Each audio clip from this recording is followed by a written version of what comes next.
Hey, are we live? Probably does sound weird. September. Let me get my arrangement correct here and see how we can do this whole thing.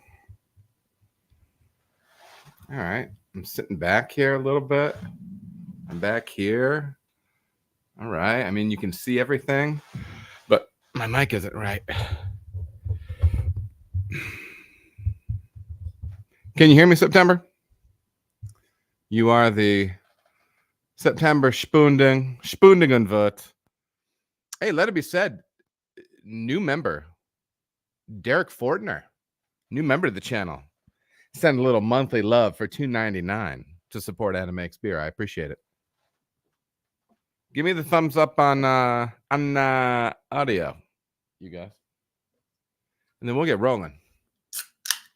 I'm like a machine. You heard? Oh, listen. You're seeing all behind the scenes. I've got the seltzers over there. You see my lineup of seltzer. You also see me pouring into this new little beauty. I'm trying not to drink coffee tonight. Little Barn Brewing. Good to see you. Hey, I mean, what's good, baby? What's good? What's good? Huh? For those of you who can't see, for those of you that may be on an audio-only format, you are missing a thing of beauty. It's the new Adam Makes Beer mug, the 4 elements of beer. Adam Makes Beer mug. It's delightful. Other people's words, not mine. All right. Derek, brother, welcome. Thank you so much. Dave Moore in the chat. Good to see you. Well, it's starting to pop off in here, baby. It's starting to pop off in here. I need to take a little sipper. I hope everybody's doing well this week. I'm doing well. I feel pretty good. We're gonna get into it.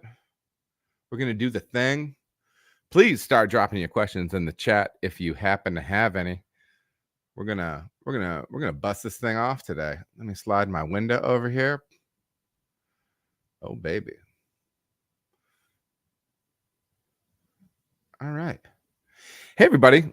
Welcome to the March 2024 live stream Q&A live stream podcast. Did I say live stream? Either way, you know what it is. It is it's a beautiful Wednesday. It's a beautiful Wednesday.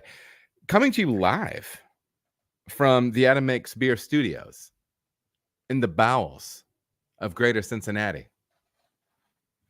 Here we are. I feel like my chair's squeaking a little bit. Someday I might have some. I might have some like an updated thing here. You know what I mean? Like my chair squeaks a little bit. You know, sometimes the fire goes to ads. It is what it is, though. But baby steps, people.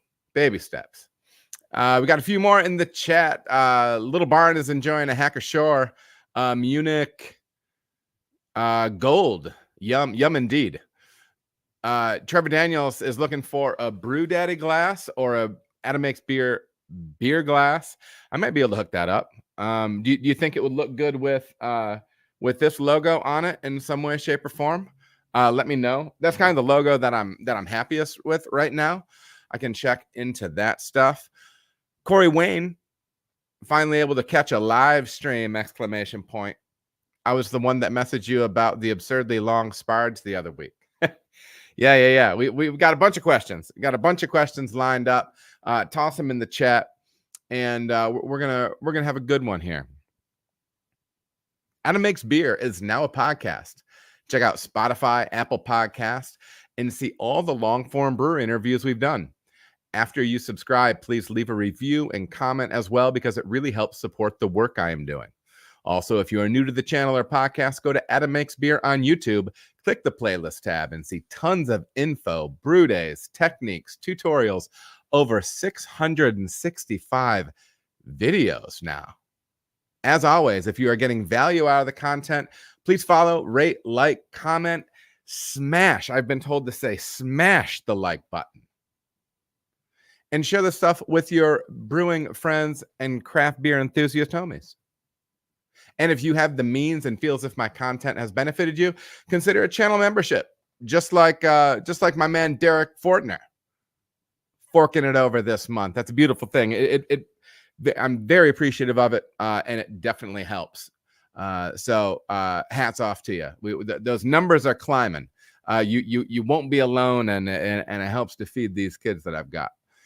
That $2.99 a month also gives you priority for Q&A live stream questions and a quarterly merch drawing, which means I need to do one next month, baby. Or drop a super chat tip in the comments or chat.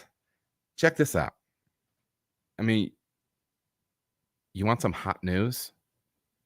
You want the scoop? You want the good stuff? February's Industry Pro live stream will be March 12th at 7 p.m. Eastern Standard Time with guest, the godfather of homebrewing, John H. Palmer. Author, educator, lover, and brewer. Yes, John Palmer. Yeah, I said he's the godfather of brewing. Okay, is that what I said? Is that what I said about him? He's the godfather of homebrewing. That's what I said. He is the godfather of homebrewing, and in some ways, the godfather of brewing. And Adam, I disagree with you. Well, what about CPAP, as I like to call him, Charlie Paps, CPAPy? Listen, Charlie's great, man. He had the dream. You know, he started the Great American Beer Festival when it wasn't. Right? Hats off to Charlie. But you know who took it to the next level? The Godfather, John H. Palmer. Okay? So we're going to talk about a wide range of things. We are going to talk a little brewing business. We're going to talk a little bit of water. It's going to be a bit of a tune-up for me. Water is not my strong suit. You might be wondering at this point what my strong suit actually is. Well, leave it in the comments. What else? You're not going to want to miss that. So drop some questions for me on Instagram. Get in them DMs on Facebook, on LinkedIn, on other platforms, on YouTube. Get me the questions, baby, and I'll ask the man. How do you feel about me calling Charlie Papazian CPAP?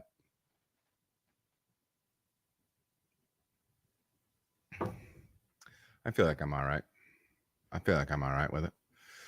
Corey, we're gonna get you a question, brother. Don't worry. Let's hit this young live read, boy. For our good friends at Blichmann Engineering has been the pioneer of nano brewing, and they have helped hundreds of successful breweries achieve their dreams since they started with one barrel systems in 2006. Now offering a full suite of brew houses up to 15 barrels, skidded and insulated, matching cellaring equipment, keg washers, grain mills, and more, sized specifically for the nano brewer. Blichmann Pro brewing systems are competitively priced without sacrificing quality. And the simple design and factory direct support from our brewing experts gets you up and running faster than anything else on the market.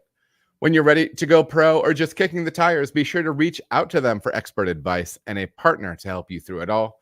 Turn your dreams into a reality by reaching out to Phil, Tom, or Josh at ProSeries at BlichmannEngineering.com. Again, that's ProSeries at BlichmannEngineering.com. Blichmann Engineering Pro Brewing is proud to be the equipment sponsor for this channel and is committed to helping every brewer, no matter where they are in their journey. Some big stuff going on over at Blichmann. I believe John Blichmann has retired. If you were fortunate enough to catch the live stream that I did with Drew Barnes, who I believe is at the helm now over there at Blichmann. First off, good on John. Good for you, man. For running the race and turning the page onto the next chapter. That's beautiful. I feel really good about where the company is at with Drew, though, man. I tell you what, they're full of They're full of good folks over there. I don't know. They got that Midwest vibe, which I'm definitely used to. And I don't know, just good folks. So if there's anything you need on the homebrew side, pro side, pilot side, they can rig it for you. So check it out, and shoot them an email and tell them how much you appreciate them sponsoring me. Let's see right here. Let's try this. Let's do this first. I'm going to go. This is something I'm going to do that's a little bit different. One of the things I really wanted to do with this channel was I didn't want this to be a channel where I'm like, oh, this is how you make IPA. This is the definitive way to make hazy IPA. This is the definitive way that you make Munich Helles. Nothing like that. First of all, because I don't have the authority to speak from that place. But what I wanted to be able to do is I wanted to be able to show you kind of the journey of a brewer, right? Somebody that is continuing to aim, meaning that is a constant growth course that I am on, and to encourage you all in that way, whether you're thinking about brewing, a job that's not brewing, day-to-day life stuff. I think it's a really healthy way to approach things. And I also wanted to show you, like my journey, right? My professional journey. And so kind of at the beginning of these, I think I'm going to do a little segment I like to call the March Career Update. If you're saying that's a terrible name for this segment, come up with a better one and let me know. I'm probably not joking. Career March Update. February was a really busy month. It was taxing, both professionally and personally. Just an intense month. Working on a lot of stuff on the people side, right? Because my new role does have a management component to it as well. One which I'll say is so rewarding. One that is so rewarding. I've been really focused on trying to provide opportunity and a path forward for the folks that I work with in the brewery. I think that's a big part of the role of management, is to see more in your people than maybe they see in them. And sometimes they see it, and you're tasked with nurturing that process, right? I've really been enjoying it. I am going to be making, we are going to be making a hire soon on the brewery side. And so I've been going through the interview process. We're going to talk about this a little bit later too. But interviewing is complicated. I don't know how many of you have done done interviews before. But I mean, not, interviewed other people, right? I try not to use cookie cutter HR questions. Another thing that I tend to do wrong in interviews is I tend to talk too much. Sometimes I laugh with my wife about the fact that I do, a 2.25 hour live streamed show that's, there's people asking me questions and interacting, but it's really just me talking to, the ether on some level. So I know I like to talk, but I think it can be a real detriment when I'm doing interviews in the way that, one, they're not talking and I'm not getting to hear what they have to say. But two, I think I would oftentimes tell people exactly what I wanted to hear. Right. So for instance, something that's really important to me is this. How do you feel about it? Well, I think it's important to me too. Giving just these really, C grade HR interview questions, and so I really tried to step my game up. A little bit later, one of the questions that we're going to handle is I'm going to drop on you the questions that I came up with. And I didn't Google a list or anything, and they're heavily informed by, different books that I read and different podcasts and different things like that. So, maybe not everything is, everything is derivative of something, I guess. Right. But we'll drop those later, and it might be an interesting way to keep some of that conversation going a little bit on the career side. So, but interviewing has been fun.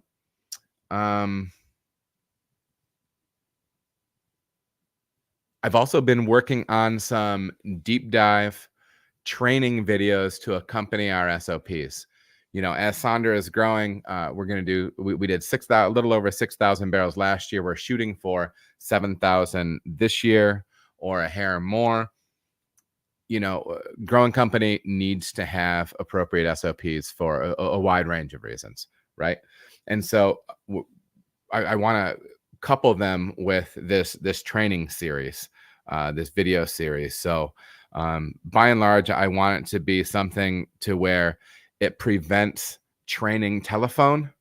When you have 6 or 7 people in the brewery, you bring somebody new in, and then they hear a different way to do something from everybody. Or, as information is passed down from person to person, it changes. So we want to avoid that. We want to create a reference point.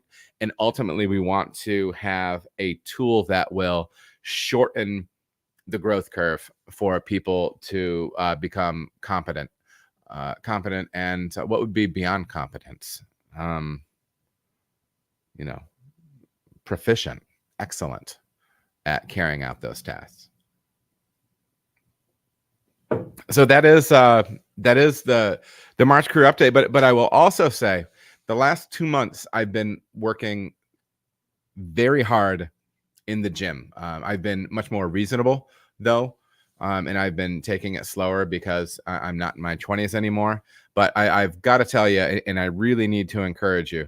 I know sometimes your body can be killing at the end of the day, and if you're young enough that it's not, don't take it for granted. Go out there, get some movement. Start wherever you can. You can go for walks. You can do body weight stuff. Calisthenics are great. Get out and move. Get your heart rate up a little bit. You're not going to regret that, and stretch that body a little bit too. So I have been following that advice for the past couple months, and honestly, this February time period was so stressful for me that I don't think I would have handled it as well if I wasn't taking care of my body physically.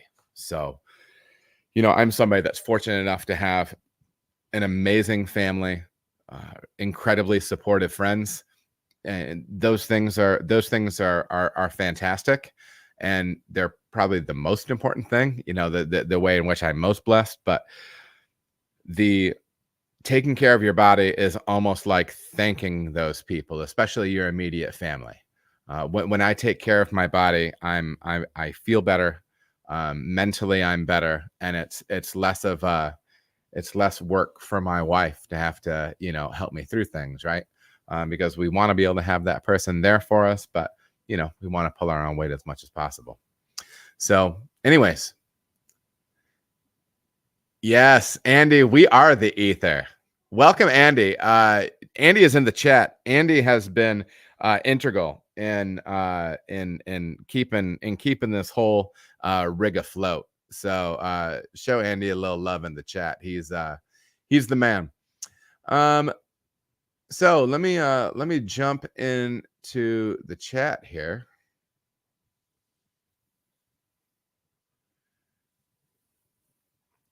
Corey Wayne on YouTube.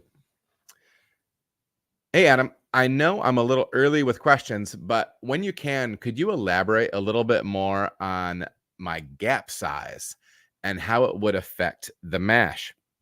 And so we're talking about roller mill gap size or mill gap size, right? There's different ways to measure that depending on whether or not you have 2 rollers, 3 rollers. Some people have like fancy hammer mills. Some mills, the grain is prehydrated. There's all sorts of different things. The big picture here, Corey, if you can, is you do want to find yourself an appropriate sized grain sieve or sieve. I call it a sieve. I would bop around a little bit and maybe ask around. If you're on the pro side, hit up some of the pros in your area, or if you're in a homebrew club, see if somebody does have one of those. I don't feel comfortable giving real specific measurements because there's so many different types of mills. If you're looking for kind of like a visual, there's a great book called How to Brew by John Palmer. I have it in here somewhere. Maybe I let somebody borrow it. I think I have the newest copy. But you can look there, and it'll give you kind of a visual of a crush. I always prefer a little bit coarser of a crush, and I'm using a finer crush now, but I feel as if the comfort for me with a coarser crush was I was always worried about sticking a really big mash, right? And kind of going a little bit coarser. Maybe I lose a little bit on efficiency, but I actually found in some cases by going a little bit coarser, I actually improved the lauter ability or the capacity to flow hot sparge water through that grain bed. So yeah, you might want to play around with it a little bit, and check that out and see how that works. What you're going to find is you ask about gap size and how it would affect the mash. You're going to hit a point where when your crush is too coarse, you are going to get a lower amount of saccharification or sugar out of your mash. Okay. If you kind of get into the sweet spot for your system, whatever that crush ratio is, things will kind of optimize. You can go beyond that, and you can get to the point to maybe where you're, pulverizing the husk. The idea is that you want a lot of relatively intact husk. Like you don't want that completely fragmented. It's because it's that husk that's actually helping to facilitate the lauter ability or the capacity to flow water throughout the entire portion of that mash, right? So if you go too far, you might get more extract out of it because you have all this starch that you've crushed and it's available. But the problem is you might just turn in your lauter ton or your mash tun into kind of a gluey brick because everything's so fine. There's no way to pass liquid through it, right? So it's a little bit of a trial and error. If you don't have one of the sieve racks, there's some cool stuff on it. We have one. I should talk to Chase about it, and maybe I could do a tutorial with that, and maybe it's something I'd be able to post. But yeah, that's kind of my take on that. Good to see you in the chat, Corey. Yeah, September and June said that the career update portion is kind of like the Adam's final thought, like the Jerry Springer type move, which I really like, and I'm wondering if I should leave it toward the end. But I mean, we're working it all out. Ham McVeigh in the chat. What's your go-to technical interview question? Oh, we're gonna hit up interview questions a little bit later, Ham. Ham, I think that's the first time I've seen you in here. Welcome. We got Trevor Daniels in here.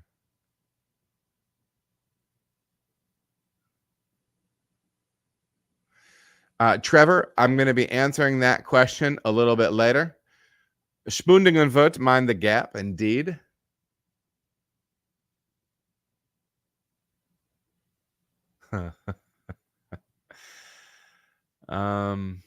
September, do you have a sieve that you use? I'm curious.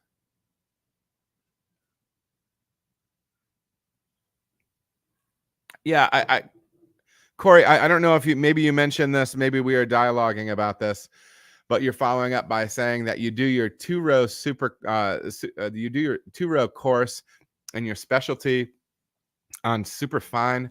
I don't know if you need to do that, man. I might. I don't think you need to go super fine with the specialty.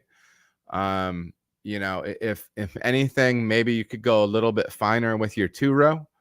Um, and then, go middle of the road with both of them and see what you get. That's what my gut says. That's what my gut says. All right. Oh, interesting. Questions come in from all different platforms. But next question is from September and June on Hinge. Can you talk to us a little bit about alpha and beta amylase? Yeah, I can. Um, let's talk about it, you guys. I am going to do a little bit of reading directly from an online source, and then we're going to riff off that a little bit. The reason sometimes I use an online source like this is because I want to make sure that it's an easy way for me to collect my thoughts around something and then highlight later. It's difficult to I want to make sure I get things correct as much as I can. So a quick little excerpt here. Enzymes are naturally produced in malted barley during the malting process. Chief among these are alpha amylase and beta amylase. They are available in higher quantities in lighter colored base malts, and the base malted barley in your grain bill provides the bulk of the enzymes used in the mash. All right. And so just a quick cutaway on this. The reason that is enzymes are sensitive to both pH and temperature. So it says the paler malt is, the more likely it is to have a higher enzymatic capacity, right? A higher amount of enzymes.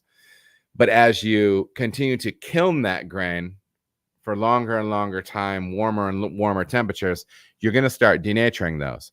So that's why oftentimes you will see less enzymes in going from Pilsner malt, 2-row, Vienna malt, Munich malt, darker Munich malt. They're all going to have enzymatic power or diastatic power, but as you get those darker and darker malts, some of those enzymes are going to be denatured. All right. These enzymes break down longer starch molecules into simpler sugar molecules that can be consumed by yeast during fermentation. As a side note, amylase also is naturally present in saliva and helps to sweeten some starches as you eat them. Alpha amylase is a common digestive enzyme, while beta amylase is associated with seed germination during malting and also fruit ripening. So now getting into the two, beta and alpha. Beta amylase is arguably the main producer of fermentable sugars.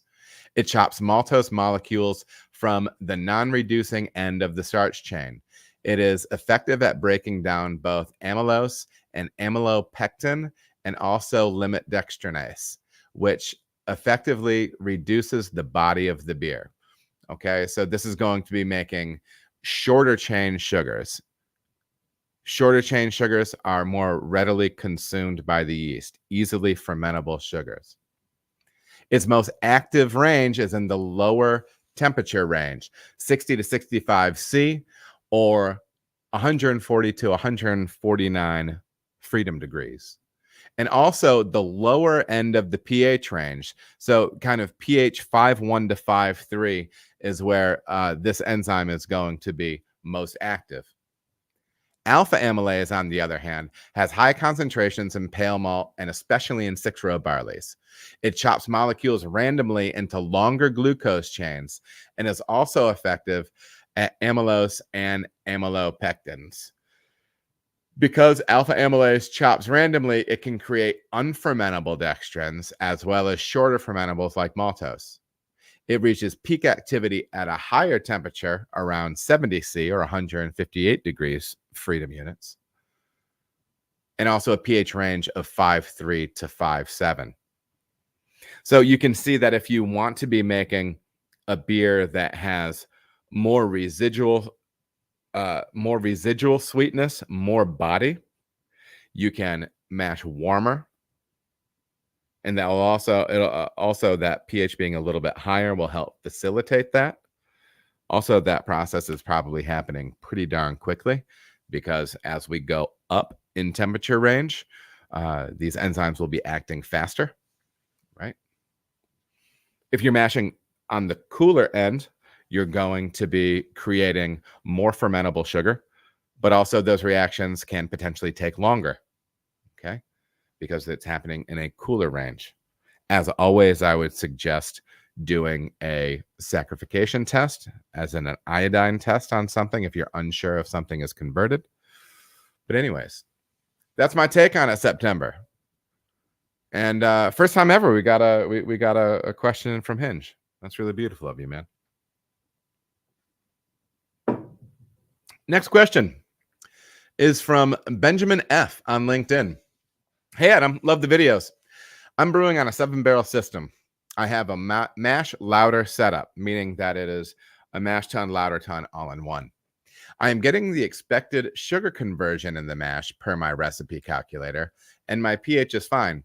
However, by the time I get to my final runnings, my sugar density really falls off a cliff, and I can struggle with pH. What are your thoughts? And the first question I asked, well, one of the questions as we were kind of drilling down on this was, are you measuring your sparge water? I think sometimes this is something that can go overlooked, particularly on the pro side. And I don't know if that sounds odd to you or not, but I know plenty of pros that will just begin sparging and only stop sparging when they have enough wort in their kettle, and they still have a large amount of liquid in their mash tun, mash/lauter tun. And I don't think that's an ideal way to approach it. I will say I've seen situations where a person has gone from not measuring sparge water and just sparging until you have full volume and then dumping a ton of diluted wort down the drain. So a ton of diluted wort, usually pH, high pH wort as well. Diluted wort, high pH wort, and it's a massive waste of resources, right? But then I've seen that same person start to measure that, get better efficiency because they're not diluting the contents of that ton the entire time, getting better pH numbers. And I've seen multi-beers come out rounder, smoother, and more robust. And yeah, and that's the situation that we're looking at here. I would really encourage you to make sure that you are doing your calculations as far as that goes. I know sometimes people are in a situation where they don't have a flow meter. See what you can rig up to figure it out, and try to stay close. You really don't want to be over sparging that mash tun. You know, I think sometimes people think, okay, well we've got our mash tun here, and you know, you can look down into it and here's like the whole grain bed up top, and then here's the cylinder of it. I think people think that they have like really, you know, like they have all this dense wort right here, and then they're going to start flushing it down with sparge water, and it's just going to move down in a brick. You know, like all the dense stuff is just going to roll out of there. And you know, depending on what you're doing with your mash, you can be diluting that whole thing. You know what I mean? So I would be wary of that, and really try to dial those volumes in, both from a beer quality and from a conservation standpoint. Appreciate your question, Benjamin.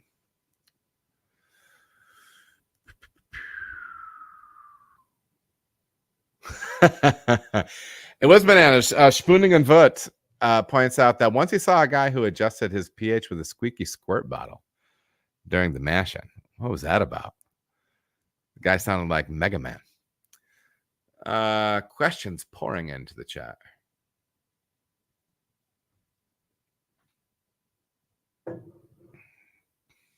I agree, Srivis. Yeah. Depending on how you're looking with your system, batch sparging on that wouldn't be a bad idea either.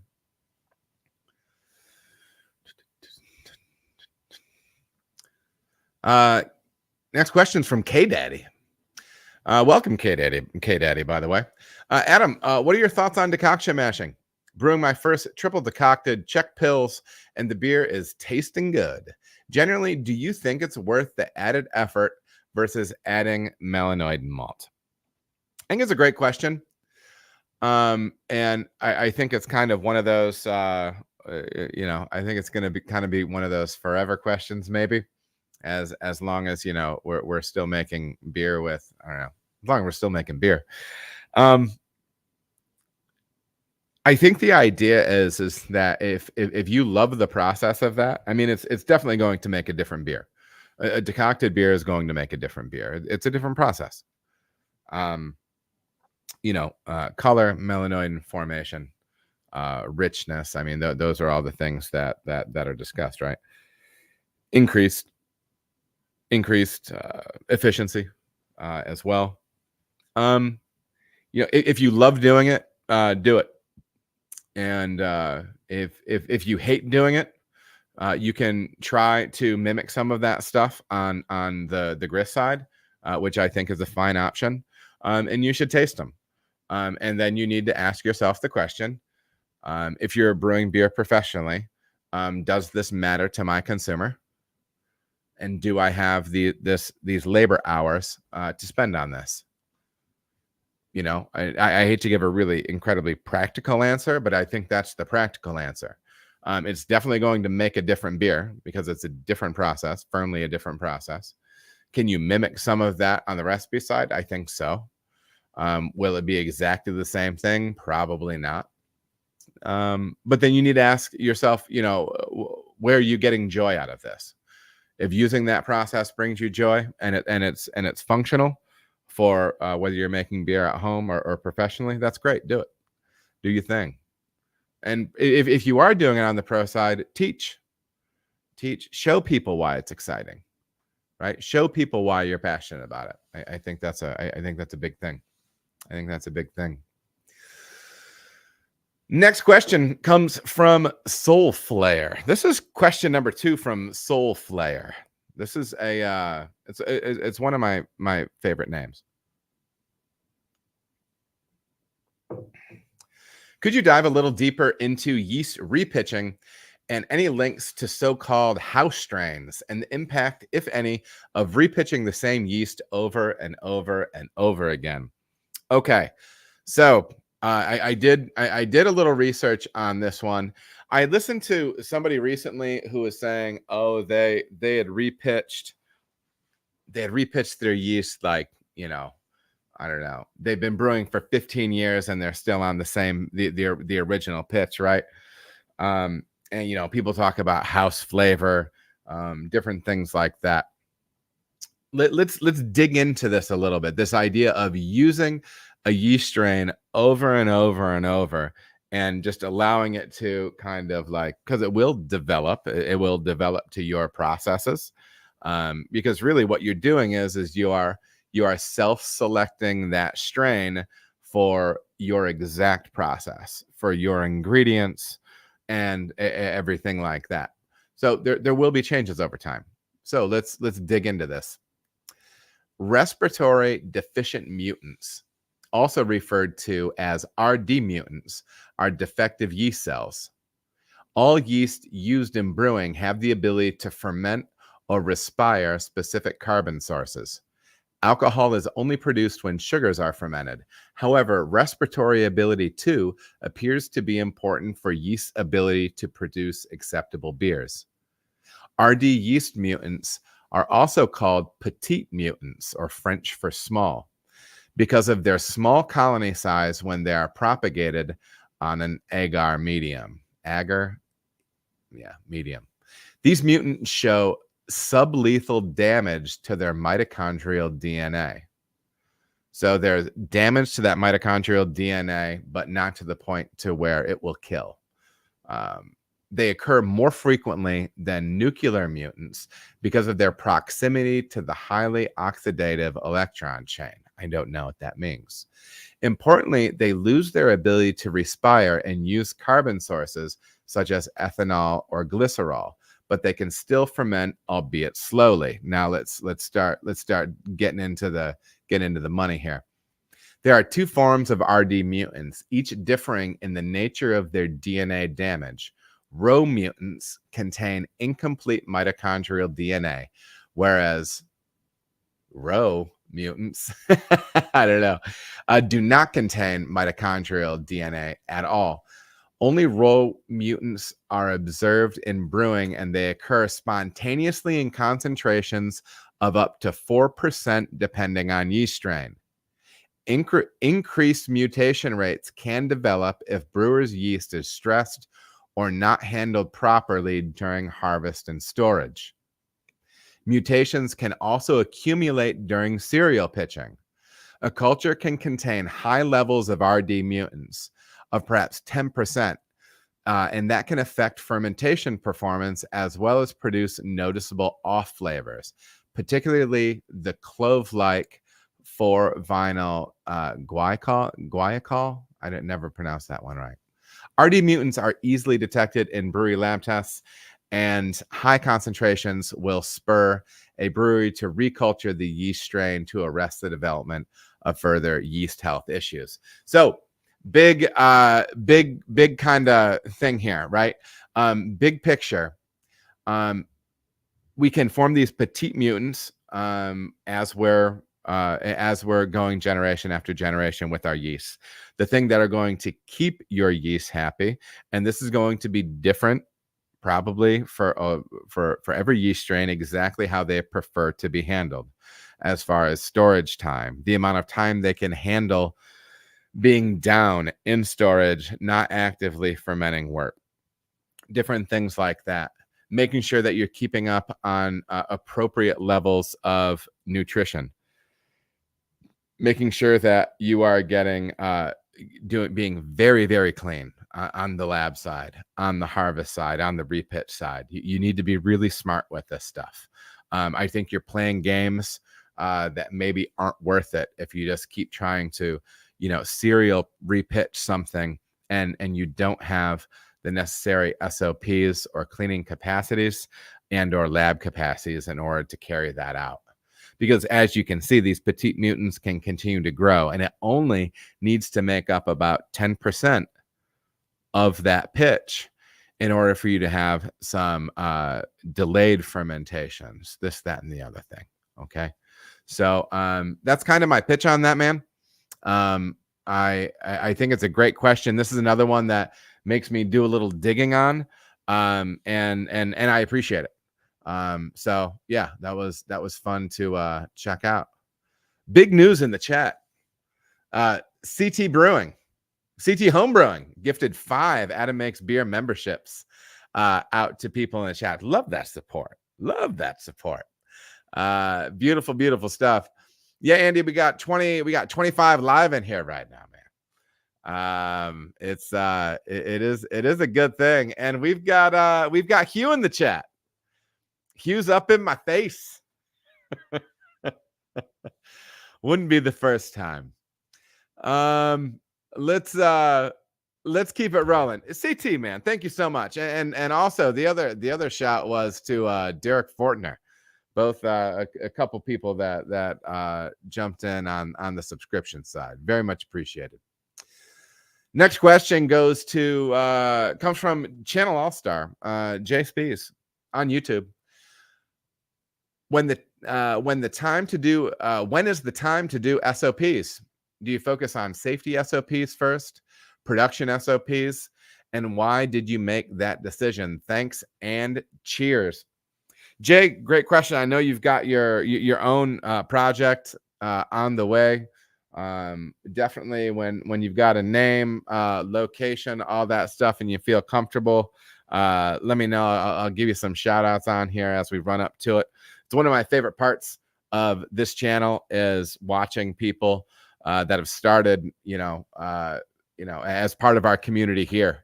And then they end up making that move on the pro side. It's very exciting, and it's a wonderful feeling to be a small part of that, to see your growth. So excited for what you have coming, brother. Great question about SOPs. I did an interview with the esteemed Julian Trago from Beechwood. If you have not seen that, you need to check it out. It's super, super good. Julian's a really smart guy. I had a blast talking to him, and man, I just loved it. You really need to check that one out. We talk about SOPs in there, and he mentions, and it was my experience as well, that SOPs are necessary when it's more than just you doing something, right? As soon as there's more than one person in the brewery doing something, that's when you need them, right? To make sure that you are staying on the same page. I also think there's utility in having some nice, detailed, kind of formal looking SOPs in case you have any governmental agencies that want to come in and see what you have going on. Someday, OSHA is going to come into your brewery. I don't know if it's this decade or not, but we need to, we need to tighten up. We need to start pretending like we make food, because we do. So from that aspect, I think it's important to have SOPs up front. And I think the most important ones are to be showing an agency that you are effectively cleaning and sanitizing your tanks, lines, X, Y, and Z, heat exchanger, and also that you, how do I want to put that? Also that you understand how to safely use chemical. I think that's a big part of it. Beyond that, I would say if you're in the build out process and you want to formalize some of these things because you have some downtime with, maybe an inevitable delay in the process, you can work on brushing those things up. They should always be as the Constitution of the United States, a living document, right? Version 1.0, 1.1, or 2.0, or whatever, always a living document. And then when you talk about, do you focus on safety or production SOPs first? I think, and I'm not trying to sound too corny, I think it's one and the same on some level. And yeah, you might need some specific things that are specific, some SOPs that are specifically dealing with safety, but you should be building into your processes things that facilitate safety, right? So if you want to have a binder that's kind of, specific X, Y, and Z as far as chemicals, different things like that, but your other SOPs, when you're including the equipment that you need to be using, because you can find forms like that, equipment needed up at the top under the title. And you can say, requisite PPE, whether it be gloves, goggles, glasses, boots, apron, whatever, right? So yeah, I would kind of look at it like that, Jay, and build it like that. Hope that answers your question. Next question is all the way from Italy. I am like half Sicilian. The question comes from Italy, baby. That blows my mind. I love that stuff. Matteo on YouTube. Hello from Italy. I need to keg carbonate a beer that is probably going to sit in my basement for a couple of months with no CO2 attached. Should I put head pressure, like 10 psi, before storing, or treat the keg as a big bottle and then put serving pressure and crashing it prior to serving?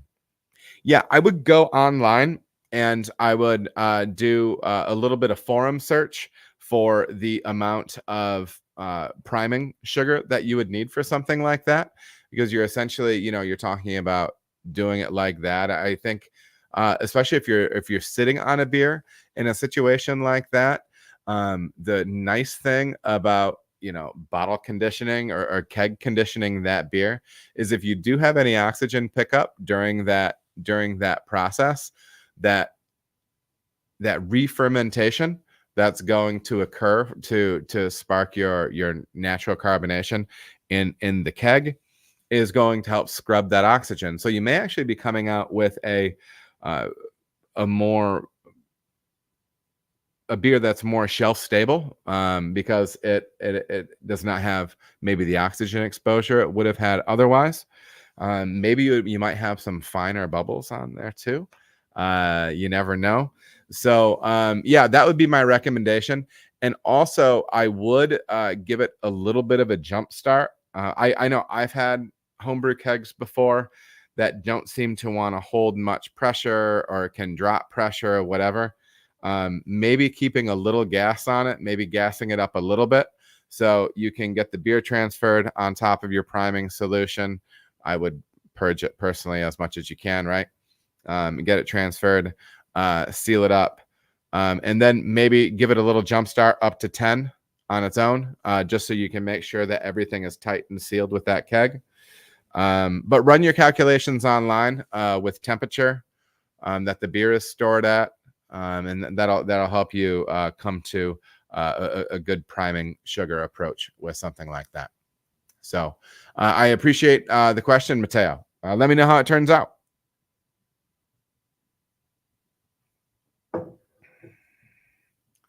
September and June weighs in and says it's safe to add 1 ounce per gallon corn sugar dissolved in water and added to wort.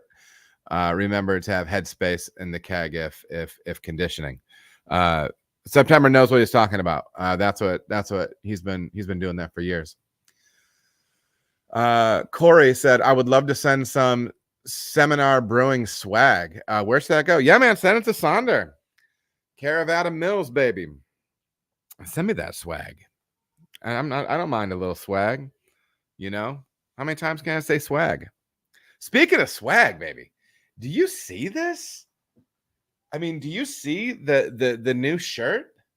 I don't know if this counts as a new fit, as some of the younger people say from time to time. But I mean, look at this, dude. The 4 elements of beer brandished boldly across your bosom. Get out of here, baby. Making beer with the shirt on.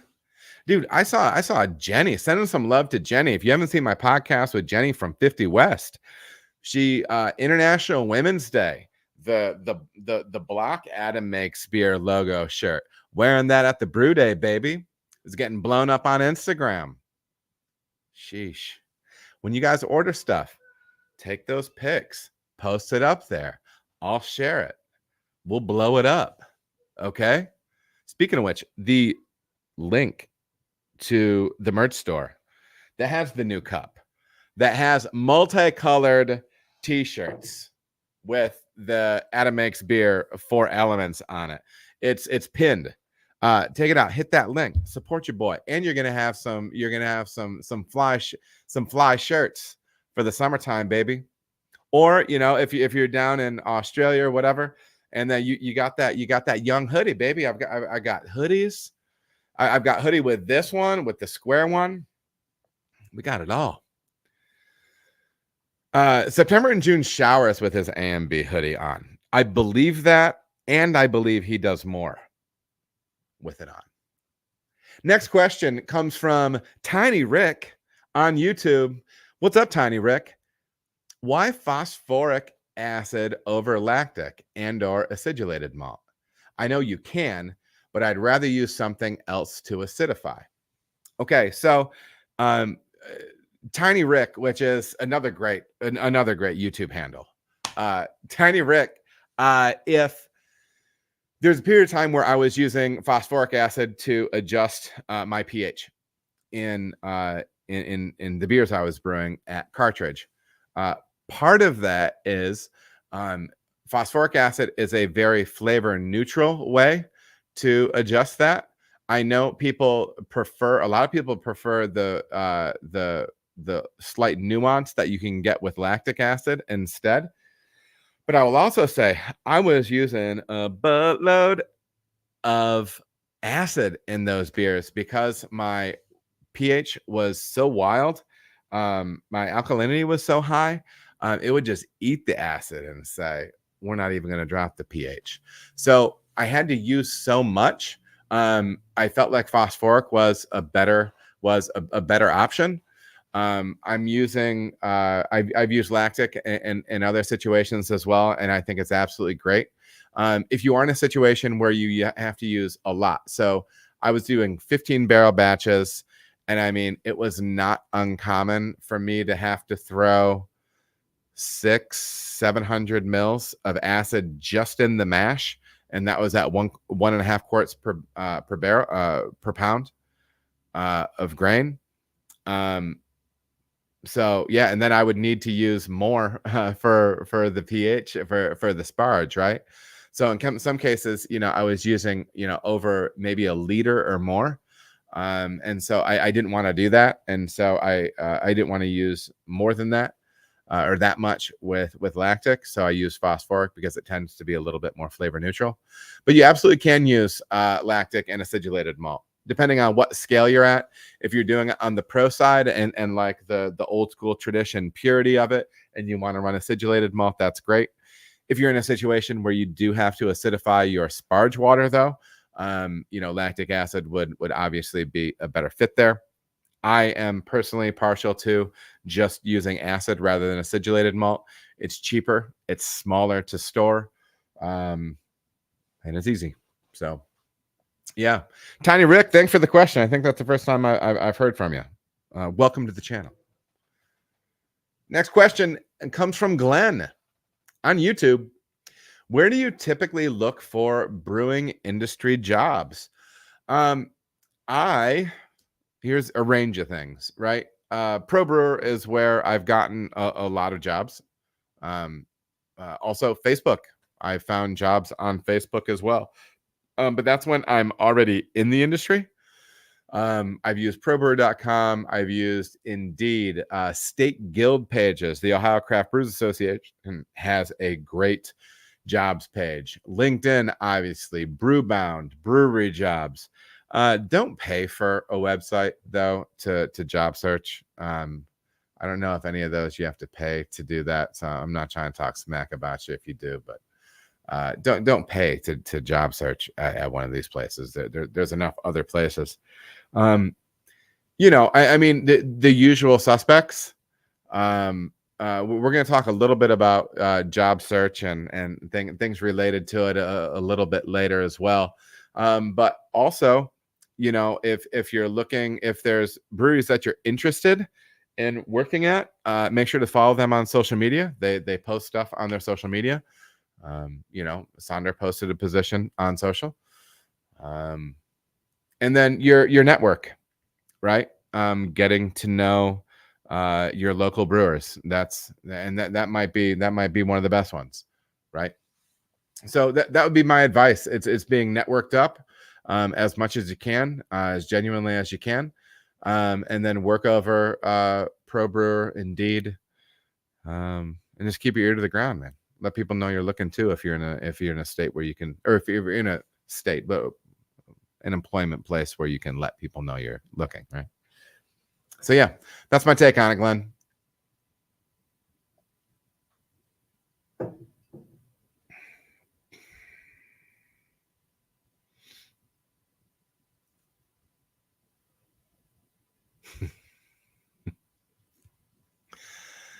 The chat's beautiful. Next question comes from CT Homebrewer. Why would my mash pH continuously creep lower throughout? Brewed a blonde and couldn't get her to stabilize. At what point? At what point? So you feel as if that's happening throughout the mash. So like as the mash is resting, it's continuing to creep lower. I don't know, man.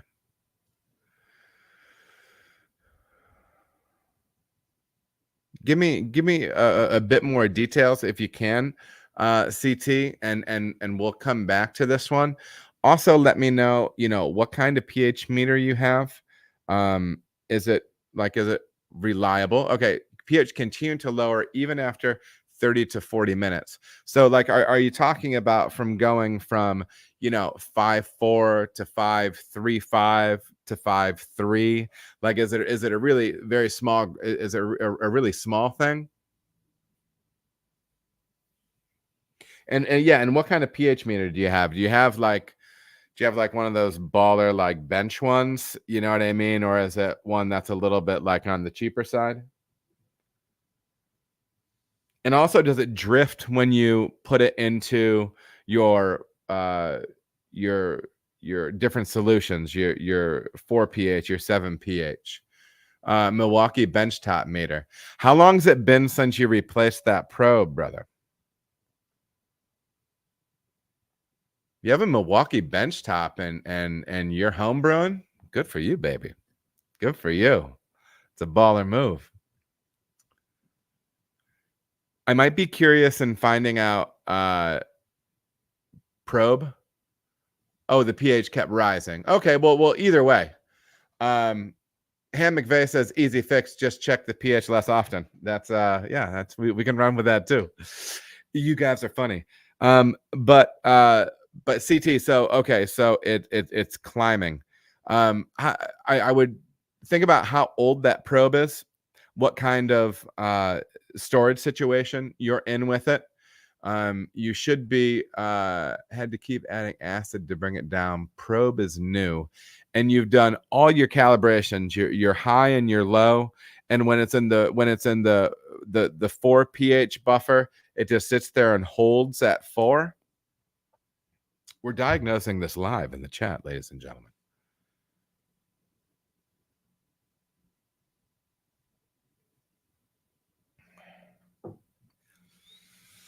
Well, if it doesn't drift while you're in your buffer solutions, that's an interesting one, man. I'm not certain. You know, the other thing is you were saying that it drifts. I'd be interested in seeing like what some of the range is. Like, you know, is it small? Is it going from 5.2 to 3 over the course of an hour or something like that?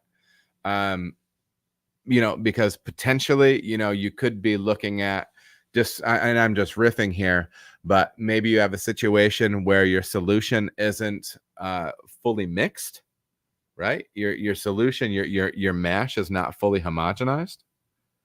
Maybe that's happening. Let me get my glasses back on so I can see it read. That's where I would go with it. It's a little bit of a stumper, but that's some of my guess, man. Yeah. Yeah, to me, it said like Hugh is saying that, you know, it sounds maybe like an instrument issue, and I think that's probably the deal there. Maybe it's your mix. Hate to not have a super solid answer here for you, CT, but that's my guess. That sounds like an instrument issue, especially if you feel as if it's well homogenized. You know, making sure that you're also taking the temperature of that sample to a uniform point. Typically, a lot of those instruments like to run around 60 F or whatever your baseline measurement is. Double check that too, because that could be a factor. But yeah, he does a 3-point calibration in a little high, 5.4 to 5.6 as mash continuous pH. That's a stumper, man. I don't know. I would have to do some more digging. My guess is that it feels like it's on the instrument side. All sample temps were at 68F. Great. So yeah, you have a standard thing there. So we're on the same page. Yeah, little bit of a stumper, man. I would that's the way I would approach it. Try to make sure that your mash is homogeneous. Maybe shoot a message to the Milwaukee people, or do a little digging. If you're seeing drift up, that doesn't seem to make sense to me. Doesn't seem to make sense to me. Sorry, I couldn't be more clear for you, man. Next question is from Lake Moran Brewery on YouTube. Hey, Adam, have you brewed many route beers before? I'd be interested to know your approach if so. I have. I I love them. I am depending depending on approach. And I would recommend you going back and checking out the Route Beer Brew Day series that I have that I did when I was over at Cartridge. You will definitely want to check that out, but we'll still dig into it here. I prefer a Helles Route beer. I prefer like a golden colored Route beer rather than, darker beer, darker versions of that style. Kind of basic build on it. So kind of what we're looking at overall with a beer like this is, it says SRM can be anywhere from 12 to 22, IBU 20 to 30, starting gravity 1050 to 1057, noble hops, lager yeast. So basically it comes down to how much smoke you want in that beer, right? And there's a couple of different ways to attack that. So classic is Beechwood smoked malt from Weyermann. You could also get some oak smoked wheat malt from Weyermann as well, which is a different character. You can get cherry smoked malt. I've used that from Brees before. I've used that more of as an accent, though, as opposed to the star of the show. The Rauch malt says you can use anywhere, from 0 to 100% in that in a beer. 100% for me is too much. That's kind of like Schlenkerla levels of smoke in your beer. I have an aversion to that. I'm not a big fan. If you want I think a firmly smoky beer, one that will be recognizably smoky for sure. I think if you get 50%, leaning primarily on your Beechwood smoked malt, and maybe feathering in a little cherry smoked malt, maybe feathering in a little bit of the oak smoked wheat malt as well, but leaning primarily as your big base malt, and then folding in some Pilsner or maybe some Vienna behind it, right? To get you on the other side of, get you in the golden range a little bit. I have touched that beer up with a little bit of roast malt too, like a touch, like to get a little bit deeper hue on it, to get it a little bit more in the golden. But then I like a little bit of residual sweetness. I personally don't like to be really, really high on the bitterness side with a lot of things. I would look to get a nice clean bittering hop in for a 60-minute boil with something low cohumulone, something like a Magnum or something like that, a high alpha hop in for your 60-minute edition. And then maybe think about like the last 5 IBU that you're using, something noble coming in at maybe 20 minutes. Maybe that's a little untraditional, maybe at 10 minutes to get you the rest of your IBU to give you a little bit of flavor, a little bit of aroma. I would like to mash a beer like that, kind of in the mid-range. If we're talking freedom degrees, we're probably talking, maybe 152, 153 degrees, somewhat balanced, right? I like those beers kind of in the mid 5% range. Maybe if you can finish them around 10, 12, 10, 13, that might be nice. I'm a sucker for the Augustina strain, depending on different places. It's called Harvest at Imperial, which I've used a ton. I think you get a nice beer out of it, but that's kind of my take on that. I prefer the 33% range for total smoke in there, and just feather with a little cherry wood smoke if you want to. But get familiar with those malts. That'll do that stuff, and it'll help you. Hey, we've got a couple of names in here. We got Gray in here. We got Hugh. We got Qantas in here. Oh, baby. We got Human on Earth in here. Did I also see our friend from Down Under in here as well? Did I see where was he? Bondi. There you go, baby. Oh, do I still have a question up on the board? Yeah, I do. It's all right. All is forgiven. We'll get through it.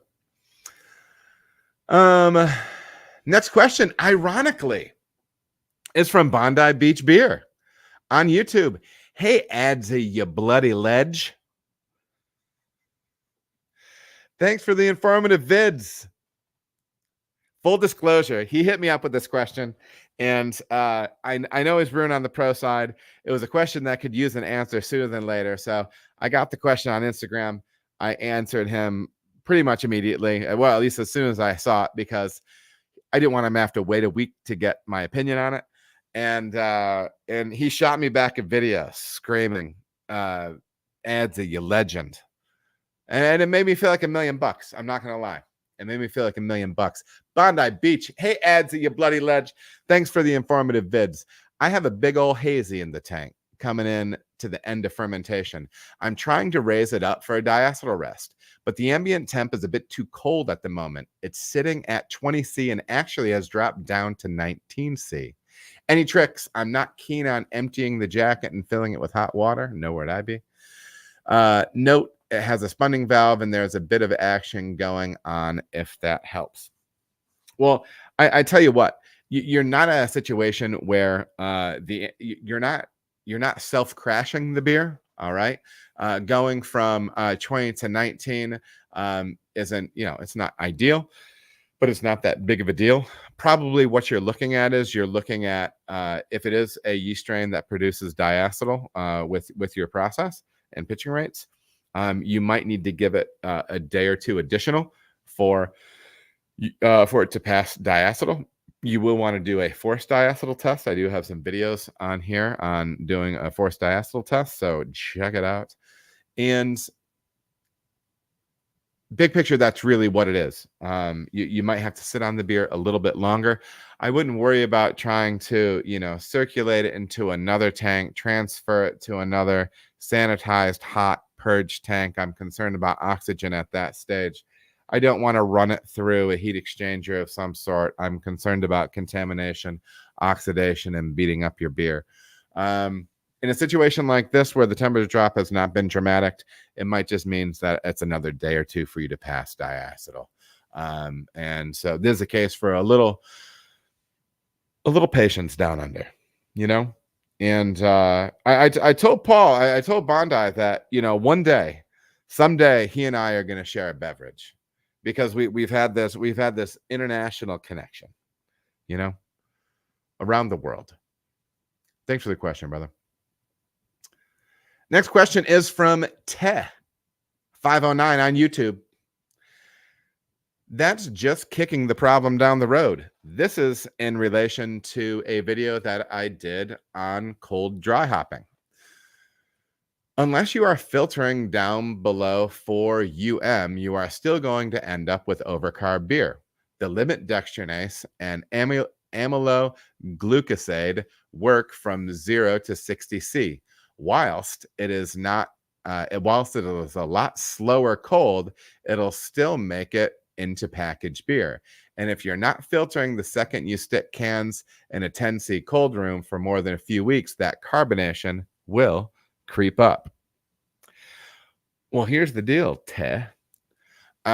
If you listen when I was explaining that, and maybe I did not explain it well enough, I was talking about using cold dry hopping, which is kind of the technique that is discussed in the new IPA by Scott Janish, which you should definitely check out. I was doing a procedure where I was dropping the yeast out of a beer, dropping it to 58 to 60 degrees F, and getting the yeast out of the cone of that, and then dry hopping. Okay. And what he was saying is, what Te is saying is that if I do that, there's still going to be hop creep, and there is still going to be additional carbonation in those kegs. Now, I hope I mentioned in that, I'm not talking about a situation where I'm using this process for a beer that is going into cans on store shelves. So that's one. Two, I can say that I've done this with a lot of beer, and I've never had on a pub system, I've never had an issue with that beer becoming more robustly carbonated in keg. The reality is it may happen, but in a pub scenario, which I was talking about, it might not. That hasn't been my experience with it. Can it? Yeah, is it possible? Sure. But I think that if you like the character that you get out of that process, give it a shot and see if you run into an issue. It was a process that worked well for me in my time there. Again, I would not want to be slinging distro kegs and cans of that beer, having those beers stored warm or anything like that. But that's the idea. Appreciate the feedback, Teh. Next question is from Naruf on YouTube. Oh, I'm getting a really aggressive pour with my seltzer. I get dry. I get parched doing this thing, baby. Listen, I get thirsty, okay? But it's for you. It's for my people. It is refreshing. Question is from Naruf on YouTube. My yeast knowledge isn't what it should be. Rats, Naruf. I was halfway through my research on this and I didn't get it done. I'm going to dig into some NA yeast research that is coming out of Escarpment Labs. Richard Price, I believe his name is pronounced. I've heard him do some educational stuff before. I think he's a cool guy. I want to talk to him. I would love to talk to him about that stuff too. So I want to get him on the Industry Pro Pod. I tried to hit him up on LinkedIn, but I wasn't able to mention him. He has a high level account on that boy. So if anybody knows Richard Price, Escarpment, hit me up. I want to talk to you, man. I would love to have you on the Industry Pro show and we can talk about all sorts of things. But Naruf, I apologize. I need to do my research on that one. I left you hanging. Let's see here. Boom, boom, boom. Yeah, nice mug, baby. It's in the store. It's in the store. Check it out. Check it out. Next question is from Metalhead Brewer on YouTube. How do you purge the transfer lines with CO2? So great question. There's a couple of ways to do it.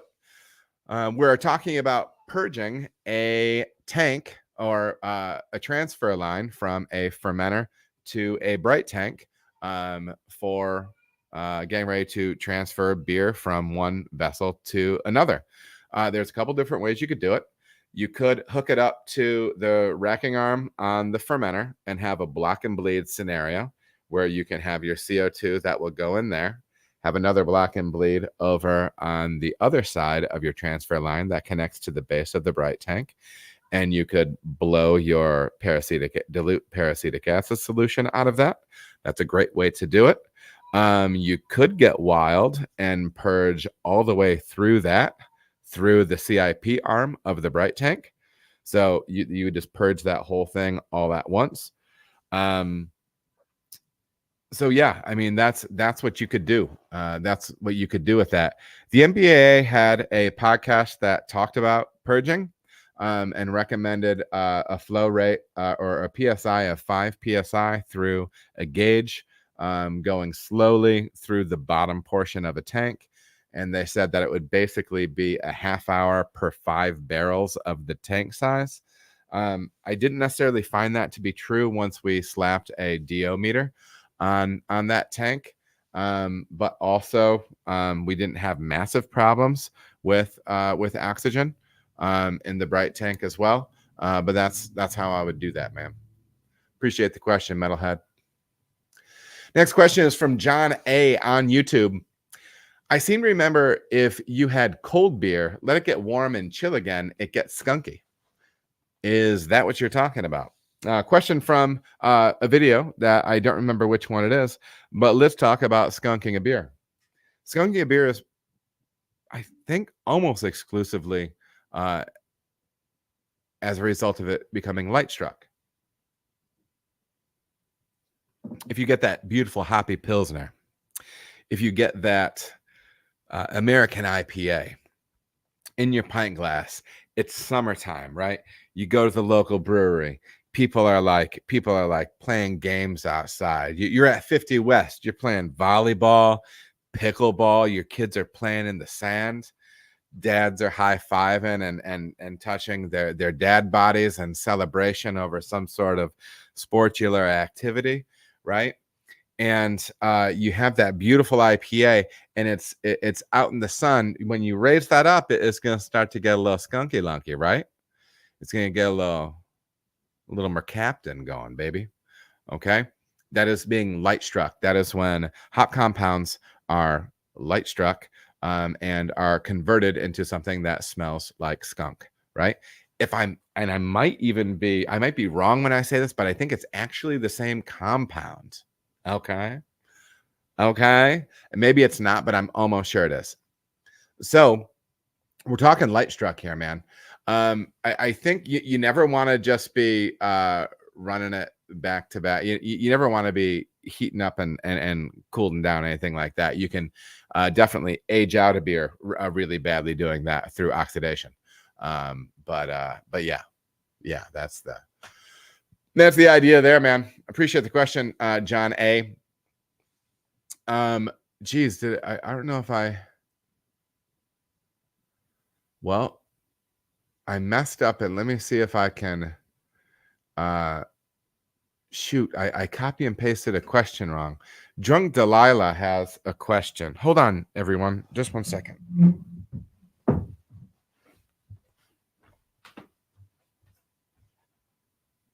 I think I can. Oh.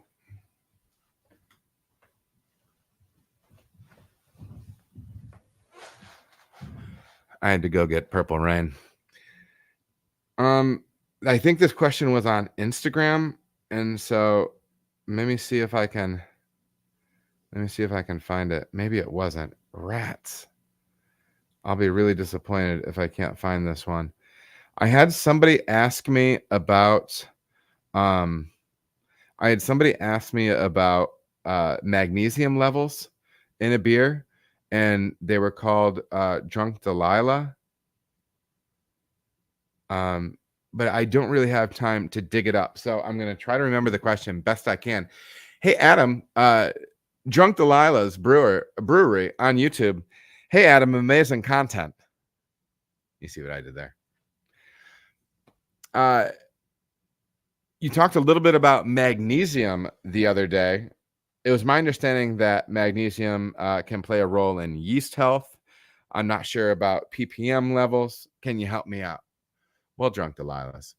Here's a little bit from Martin Brungard. Okay, another one where I'm going to give you a base source and we'll riff off of it a little bit. An old brewer's adage warns brewers to never add magnesium to their brewing liquor. In some respects, this can be taken as true since brewing malt adds significant magnesium content to the work, and it is sufficient for yeast health. However, there are cases where the brewer may want to increase the magnesium content for the brewing water for flavor. One note on adding magnesium to your brewing water. It is critically important that you know what the starting magnesium content of the water supply is before adding additional magnesium. The story below is a case in point. While I was assisting with the water book, co-author Colin Kaminsky commented that he often adds magnesium to his brewing liquor for hoppy beers. In talking to his fellow professional brewers, some warned that they had tried adding magnesium and it totally ruined their beers. With a bit more investigation, Colin found that their water already had high magnesium content and there was no need to add more. The recommended upper limit for magnesium in brewing water is around 40 ppm, and above that, the beer flavor is severely affected. Apparently, those brewers had exceeded that level with their magnesium additions. I recommend staying well below that 40 ppm limit for magnesium to avoid problems with beer flavor. There are virtually no waters from historic brewing cities that have magnesium that high. Only Burton can be found at that level and is typically diluted to reduce the level somewhat. I suggest that around 20 ppm magnesium may be a safe level to add to brewing water in order to enhance the perceptions of bitterness in the beer. While that would be counterproductive in a malt-focused beer, it could be welcome in a bitter or hoppy beer. If you have difficulty achieving the bitter edge you want in your beers, possibly boosting the magnesium concentration in your brewing water will be something you should try. Enjoy. Hat tip to Martin on that one, because he's a whiz, and I won't even riff on it from there. That's my source, and yeah, I think that works. Appreciate the question.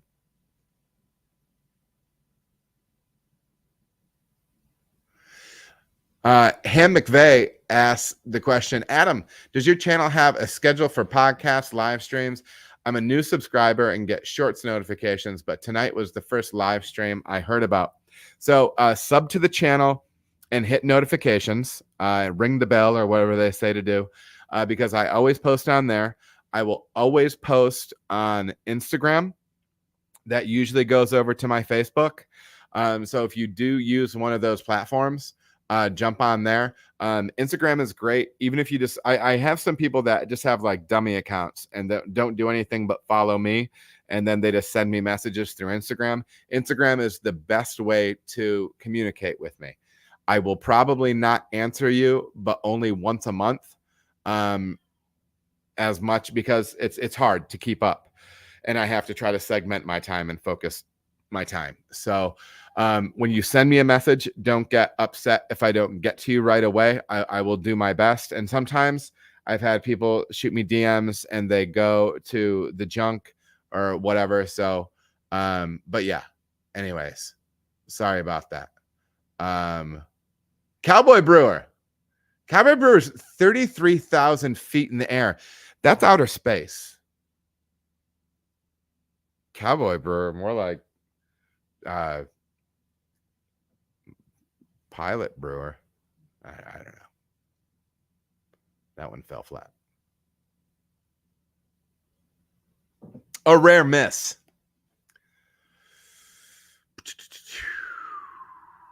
Let's see here. Hey, the chat is the chat is popping tonight, everybody. Does Sonder acidify? September's running this question back. Andy, when you go to edit this, I don't think we need to cut it for an edit, but I probably need to clarify this. Does September, does Sonder acidify mash water on a hole before mashing, or do you add acid separate from a bulk tank? No. So we do not pre-acidify water in the hot liquor tank. Do we add some acid to our mashing? Yes. Yes. Astronaut brewer probably would have been better, Stravis. You're right. I'm just, I mean, you can't bet 1,000. Okay? You can't bet 1,000. Next question comes from Kevin on Instagram. I have another question. Is there any reason to use a low alpha acid hop for a bittering hop addition?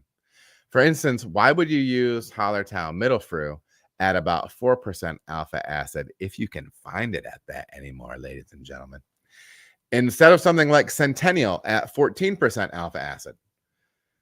Does a hop with lower alpha acid, I can't see, produce a different bitterness than a high alpha acid hop?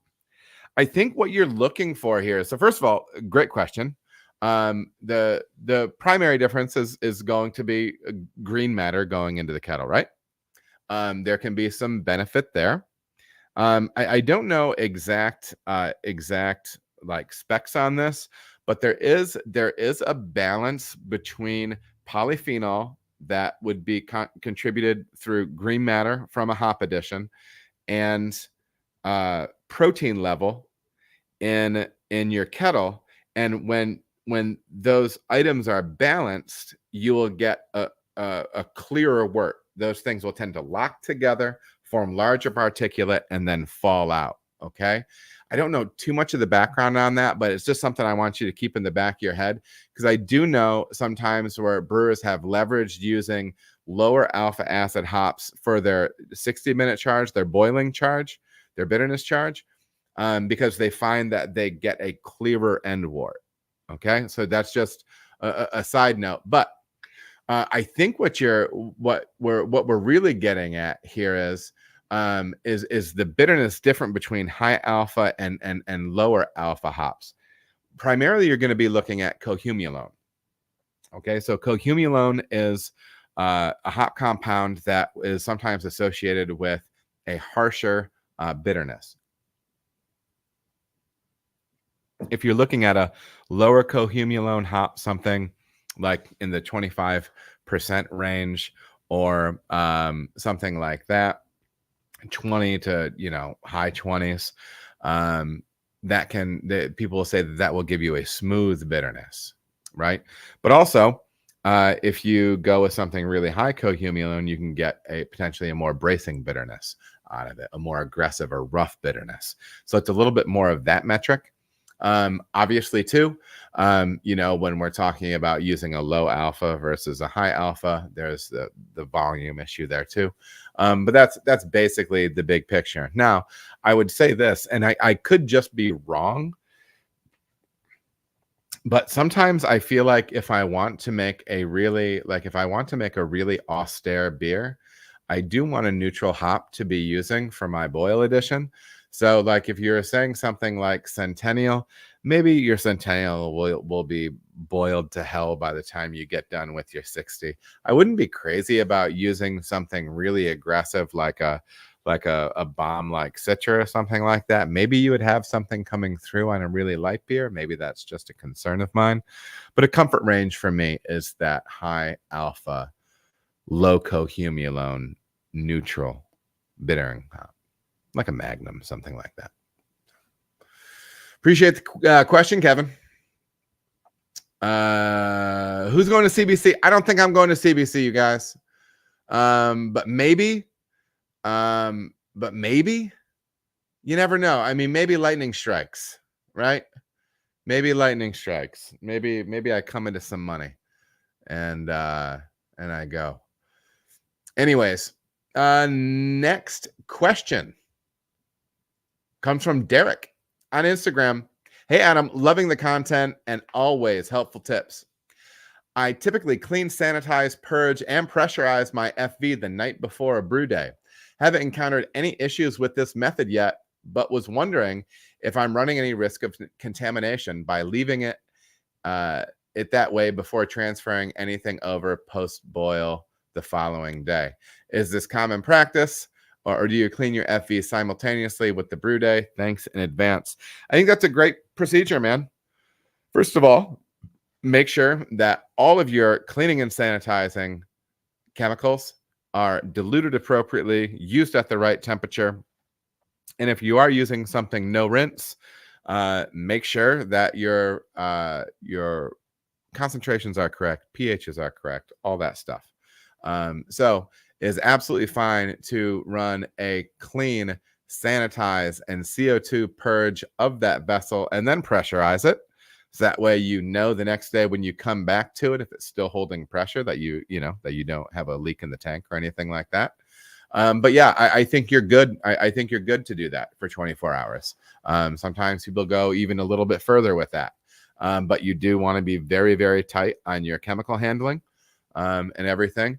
The nice thing is it does give you the opportunity to blow the bottom of that vessel out to make sure all your residual sanitizing chemical is removed. That's something I feel very, very strong about. You want that thing to be dry when you're blowing it out at the bottom, and you should be good to roll. I love the idea. Great question. Great process. Next question comes from, and again, apologies, all due respect. I'm getting questions from all over the world, and I try to be as respectful as possible with names, with Aditya on Instagram. I'm struggling with fruiting my beers. What's the best way to keep the flavors intact without adding any extra flavor extracts? Say I want to make a clear beer as clear and crisp as a Czech lager and only want a tiny bit of blueberry, but not the hazy body. If I add it in the mash, it will volatilize. Any boil step, it will ferment. Yeah, yeah. So here's the problem with what we're trying to do here, right? And I get it, because your goal is to have a fruit impression of a beer, and you don't want to be using flavor extracts. For whatever reason, that's fine. It will be difficult. Okay. Real fruit is going to give you pectin, which can be difficult to drop out or filter out. Sometimes you can use a pectinase enzyme to help with that. You have to use a lot of real fruit in a lot of cases in order to get a compelling flavor through to the finished beer. But the problem is your aroma probably isn't going to be there. And if people pick up that glass and can't smell it, and that's really where I believe your high quality extracts come into play, right? I'm a very firm believer in folding those two things together, real product with extract. I think that's a great way to do that. But yeah, you can't add that stuff earlier in the process. You want to go as late as you can in the process. If you are going to use real fruit or a concentrate, if you're going to use a concentrate in something, you're going to get good color and potentially some solid flavor if you're using a high quality concentrate. And you probably won't be dealing with a haze issue as well, but you may be looking at a situation where you need to actually make sure that you knock the yeast out of that with some sort of preservative. So there are some options out there, but unfortunately they tend to be on the fruit product side, which can, you may or may not want to participate in. So hope that helps. Next question is from Adam Makes Beer. Me? Sonder posted a job, okay, for the brewery. And Sonder posted a job for the brewery, and people share it and stuff. And I know it's a really hot topic. Hot takes. It's a hot topic in certain brewing underworlds online. The idea of people posting pay in a job posting. Okay. First of all, and let me be very, very clear. I don't care if a brewery posts a pay range or not. If I'm interested in applying to the brewery, in the past, what I've always done is if there's no pay range listed, and I want to work at that brewery, I apply and go through the process. If I get far enough to find out what they pay, great. It's cost of doing business. That's just the way I've handled things in the past. I can understand somebody wanting businesses to post a pay range. But Sonder did not. To be honest, I don't know if I could tell you if I would or not if I were in that position. I'm not. I'm in the position to hire someone. But somebody somebody shared the Sonder post, and then an acquaintance of theirs posted this. Yet another industry who doesn't post pay or arrange based on experience in their job listings. I have no problem with somebody being irritated with that. That's your prerogative. That's fine. All right. Not saying there's anything wrong with having that opinion. The next thing is what I find interesting. Likely hoping to underpay someone who is qualified. Sometimes I'm amazed by this notion of, as an employee, being completely helpless. So you're telling me that I apply for a job that doesn't have a dollar value attached to it. They offer me the job. They tell me it's less than I want to make, and all of a sudden I'm gonna be like, oh crap, I'm taking it. I'm losing control. That's not how that works. You have the ability to say no. How would they try to convince you? I don't understand. I don't understand the link there. Okay. If somebody's going to underpay you, you say no. They're not forcing you to take that pay rate. You're making the choice. We need to pretend like we have agency. Goodness gracious. Likely hoping to underpay someone who is qualified, as if by applying for the job and then finding out less money, you're forced into it anyways. You're already committed, buddy. You applied. I think that's a silly way to do that. Once again, I've taken some criticism for this opinion in the past. I've been called a wide range of things, but if you're not happy in the brewing industry, you should work somewhere else. I would recommend that you get the other job first. But for all the venom there is out there for the brewing industry and working in the brewing industry, if you're unhappy, do something else, baby. Do something else. Most of us can drive forklifts. You can probably get a warehouse job making more money, but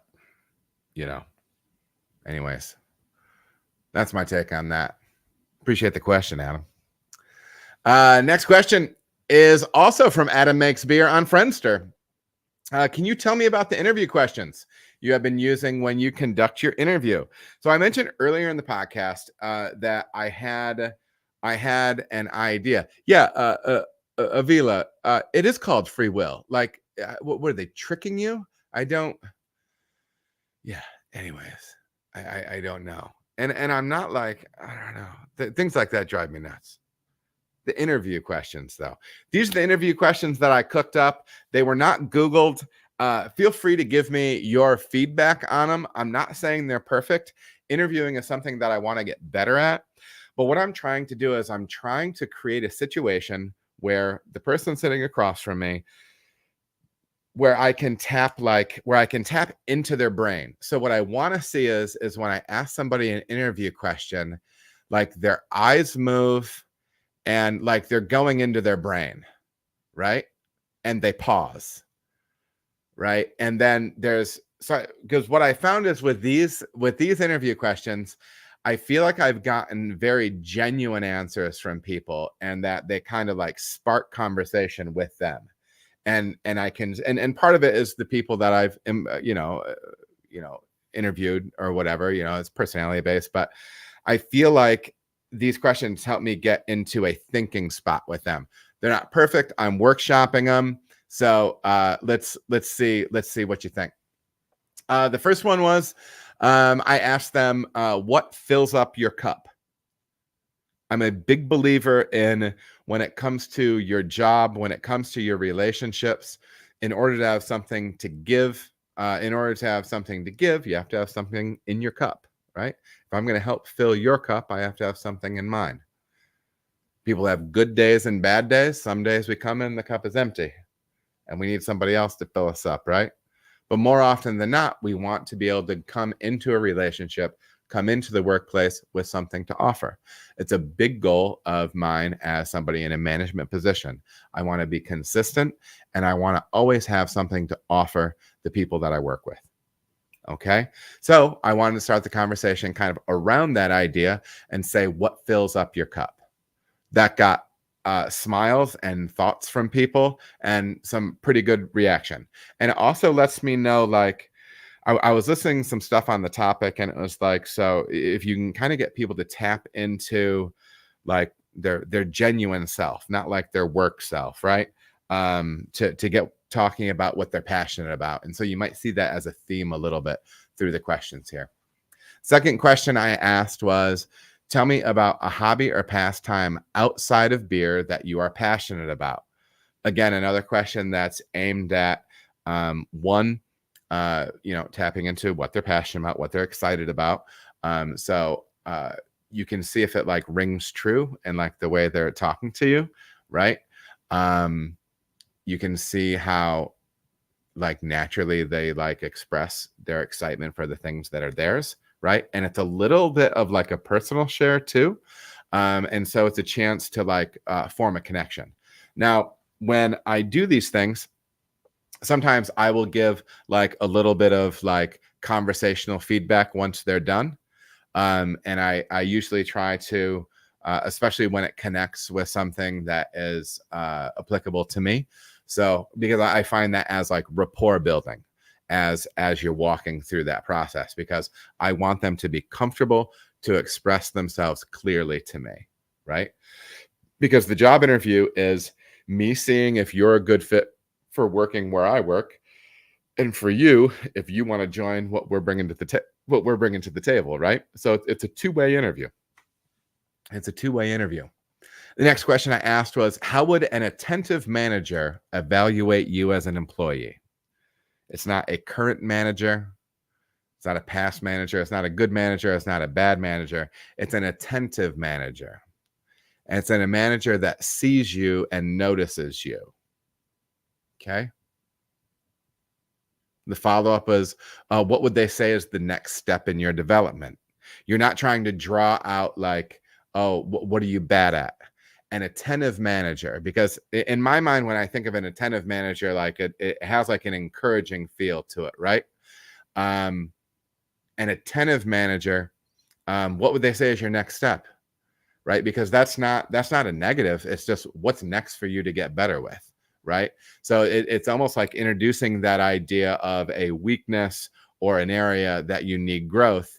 It almost introduces it through that developmental lens, right? At least that's what I'm trying to achieve.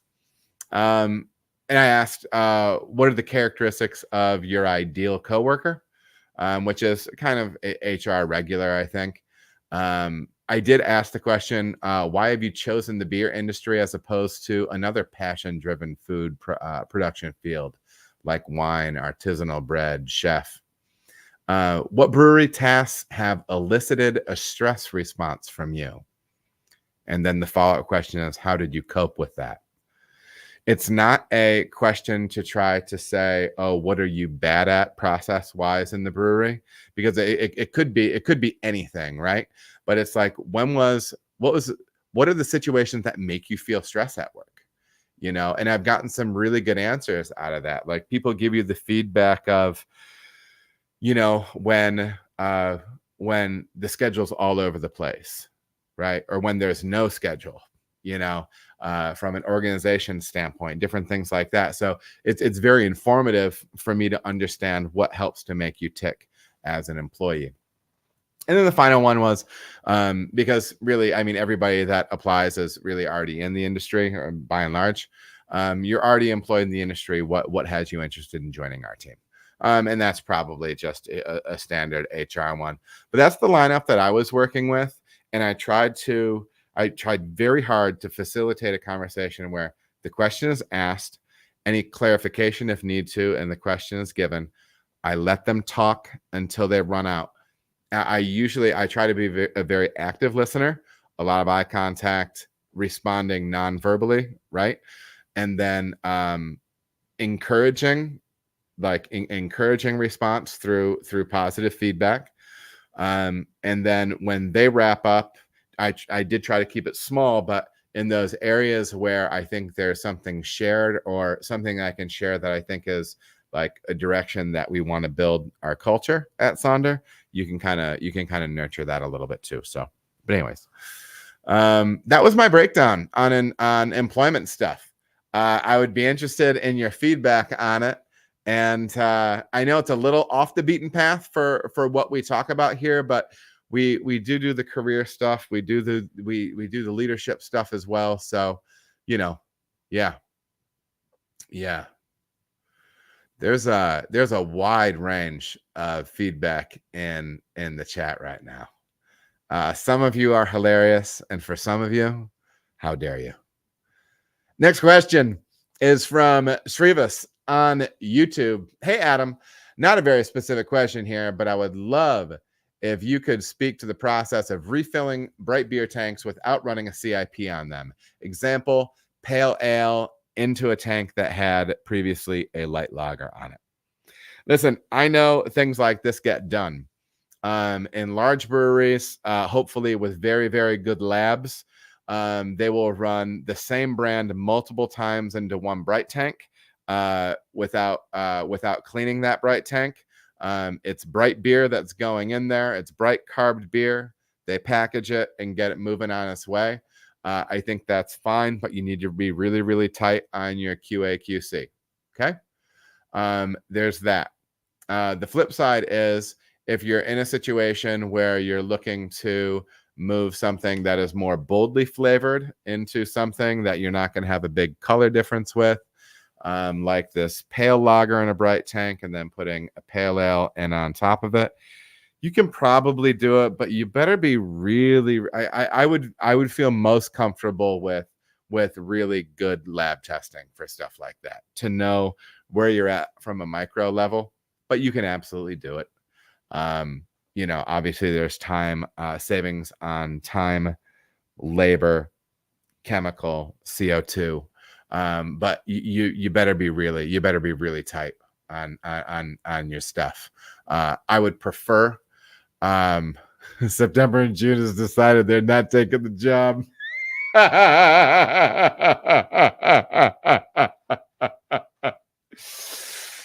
Oh, September. You got me on that. You caught me off guard. I mean, I personally would shy away from it. Yeah, but that's just me. I mean, could you get away with it? Maybe. Yeah. But I would just feel more comfortable just cleaning it the old-fashioned way. So appreciate the question, Srivas. Just one man's opinion. Next question is from St. Leonardus Brewing on Instagram. Adam, hello. I do a liquor to grist ratio of 2.6 to 3 liters per kilogram. I've also made much progress since we last spoke. The issue was all to do with my sparging. This is due to a question that had been asked before with some louder ton problems. Basically, my sparge manifold is not great. A lot of sparge manifolds aren't great. Your sparge grate, your separation mechanism. And all the sparge water dumps into the middle rather than an even spray. So we're talking about that. We're talking about how that sparge water covers the surface of the mash bed. This brewer showed me that during sparge, if I keep an inch of water above my grain bed at all times, then it doesn't matter if my sparge manifold is bad and there's coverage everywhere. Additionally, it keeps the mash floating, suspended rather than sinking down and collapsing. Clarity and efficiency have both increased drastically. Still loving your content, by the way. Because of time zones, I generally wake up to one of your new videos. Great way to start off the day with coffee. And this face, you heard? Well, first of all, St. Leonardus, I'm glad you worked out those issues. And yeah, I mean, there is utility to keeping some water on top of that bed. If you do have a way of separating that water out, you don't want to just be jetting water, directly down, creating channeling or something like that for your sparge bed. But yeah, good to hear, man. I'm glad you're able to sort through that. And this is a testament to it's good to have connections for all you pros out there. Get to know your other local pros. There's a lot of good folks. There's probably some douchey ones too, but be kind, have a spirit of generosity, and you're gonna find those people. And build your brewing network, man. Not the podcast. But build your network of quality experienced brewers, So it's worth its weight in gold. I appreciate the question, St. Leonardus.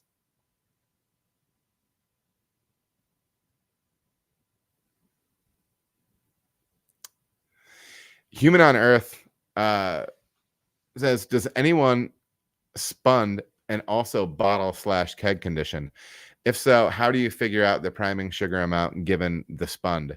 Well, what you need to do is you need to know how much CO2 is in solution already.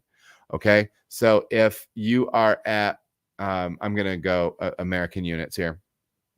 If you're at 68 degrees and your beer is at 15 psi, okay, punch that into a carbonation calculator and it'll let you know how much CO2 is in solution. That's your baseline. And then you can figure out the CO2 above that, okay? The amount of priming sugar that you would need. So, but you always need to have that input, whether you're bottle conditioning, keg conditioning, you need to have that input of temperature of the tank and pressure of the tank, because that's going to let you know how much CO2 is actually still in solution. So you're not going to be blowing up bottles or creating a dangerous situation like that. And personally, human on earth, and you said just aim lower. Yeah, you're definitely going to be aiming lower, but also I would aim on the low side of what you would think is appropriate or desirable for that beer.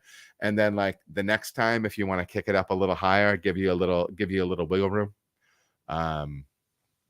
So yeah. Let me see here. There's a lot of new names in the chat, and that's really exciting for me. That's really exciting for me. It's good to see you guys are some nerds, man, with the crazy stuff you're saying in this chat. I'm scrolling around. Yeah. All right. Let me see here. Gray, loving your content, man. I really appreciate it. I really appreciate it. And yeah, I feel like, okay. And I'm going to take this last one, September and June. If I could have a beer with anyone dead or alive, who would it be? So I'm going to have some interesting, I'm going to have a couple interesting ones here. All right.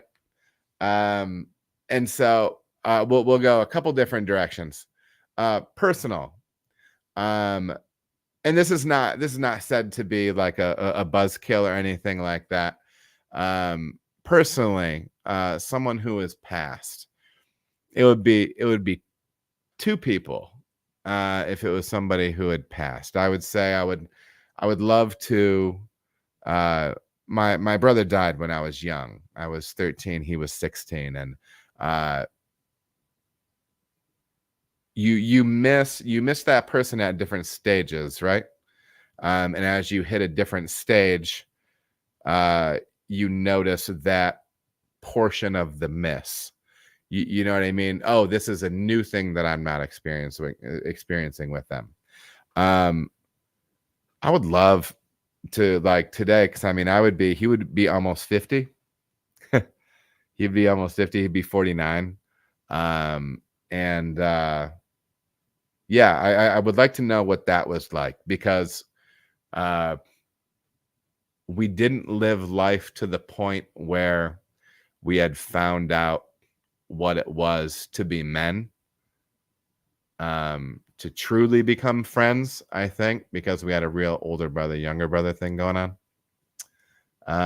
But yeah, that, and then my grandfather on my mom's side, he was always a character, an old Italian guy, beautiful skin, great hair, big laugh, big smoker. It's one of the reasons we lost him when he was 72, I believe. But he loved to joke, man. He always loved jokes. And he was the kind of guy that would start laughing before he even told the joke, you know, and it would usually get mixed up in a coughing fit or something like that. But I have some fond memories of that. And I would like to know that side of him. And this might sound, and I don't mean this next one to sound disrespectful at all, but I've been I did American Prometheus, the Oppenheimer biography. After that, I did the autobiography of Malcolm X. Right now, I'm almost done with the Ben Franklin biography by Isaacson, I believe. So I would, so to have a beer. So all due respect to Malcolm X and his religious beliefs, will because he was not a consumer of alcohol. So in due respect to who I would love to have a cup of tea with or a cup of coffee with, I would be really fascinated to have a conversation with Malcolm X. I think it was interesting because he died as a young man, and he died at a point where his worldview was starting to change. And the reason I listened to that book was because I'm interested in other viewpoints, and I was a history major and I taught history for a while. I was always so fascinated by race dynamics, and I wanted to understand someone else's. I wanted to read something that would give me the opportunity to see something from someone else's point of view. Not that you have to come to agree with everything, but I think it's a good thing to try to build the empathy muscle a little bit, right? The capacity to see things from someone else's perspective.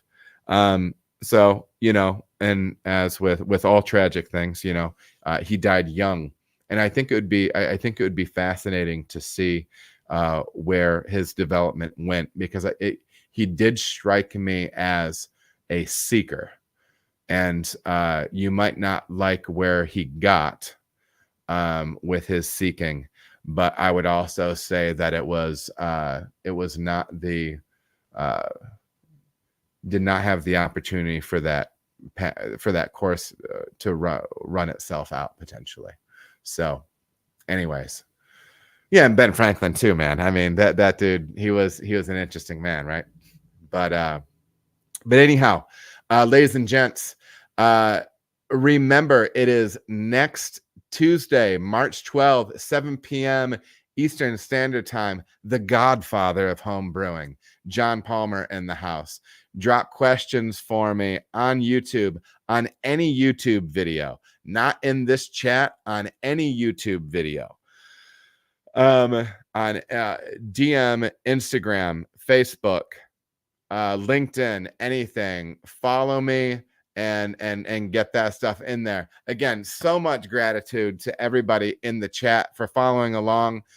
Shout out to CT Homebrewer that bought some memberships for everybody. Derek Fortner, and there's a bunch of other members in here as well.